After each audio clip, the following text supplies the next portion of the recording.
ရိုးရလက်ဝဲလောကမှာပြိုင်ဘက်ဘယ်လောက်ကြီးကြီးဘယ်လောက်ပဲမြင့်မြင့်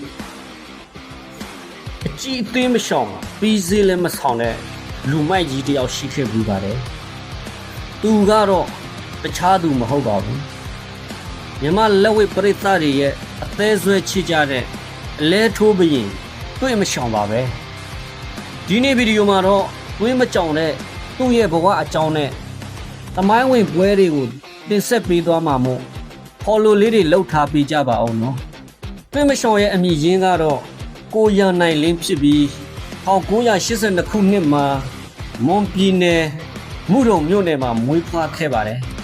သူဟာငယ်စဉ်ကလေးဘဝကတည်းကတနင်္လာရီတိုင်းပူလောမြို့နယ်ဘက်ရွှေ့ပြောင်းခဲ့ပြီးအသက်14နှစ်အရွယ်မှာပူလောရန်နိုင်ဆိုတဲ့နာမည်နဲ့ငယ်လက်ဝဲပွဲတွေမှာစတင်ထိုးသခဲ့ပါတယ်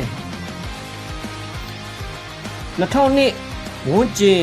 ရန်ကုန်ကိုတက်လာတဲ့အချိန်မှာတော့သူ့ရဲ့ဆရာဖြစ်သူကဘယ်သူနဲ့တွေ့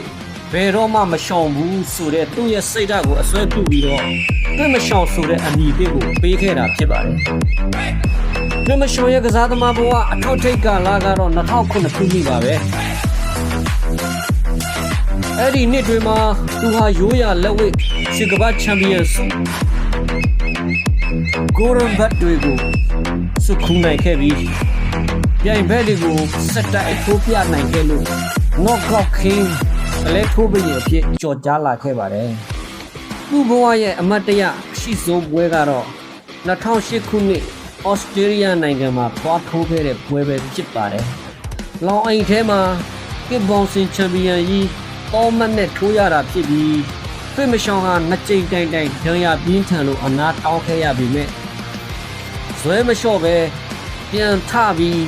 ပြိုင်ဘက်ကိုအလဲထိုးအနိုင်ယူကကပ္ပအလဲမှာမြမရိုးရလက်ဝဲရဲ့တက်တီကိုပြသခဲ့ပါတယ်ဒီရင်းပရိသတ်တွေကြားမှာတော့တွေ့မရှောင်လို့ပြောလိုက်ရင်တမဏိလူသားစိုးလင်းဦးနဲ့ပွဲတွေကိုမလွဲမသွေတတိယကြမှာပါသူတို့နှစ်ယောက်ရဲ့ပွဲစဉ်တွေဟာပရိသတ်တွေကိုအသက်ရှူရမတရင်ခုန်စေခဲ့တဲ့သမိုင်းဝင်အကျိတ်နဲ့ပွဲကောင်းတွေဖြစ်ခဲ့ပါတယ်တွေ့မရှောင်ရဲ့ခေါင်းတိုက်ွက်တွေခန္ဓာရည်တွေဟာအခုထက်ထိလက်ဝဲဝါသနာအိုးတွေရဲ့ပါးစပ်ဖြားမှာရေပန်းစားနေစေဖြစ်ပါတယ်ခင်ဗျာနောက်ပိုင်းမှာတော့ရရှိခဲ့တဲ့ဒဏ်ရာတွေကြောင့်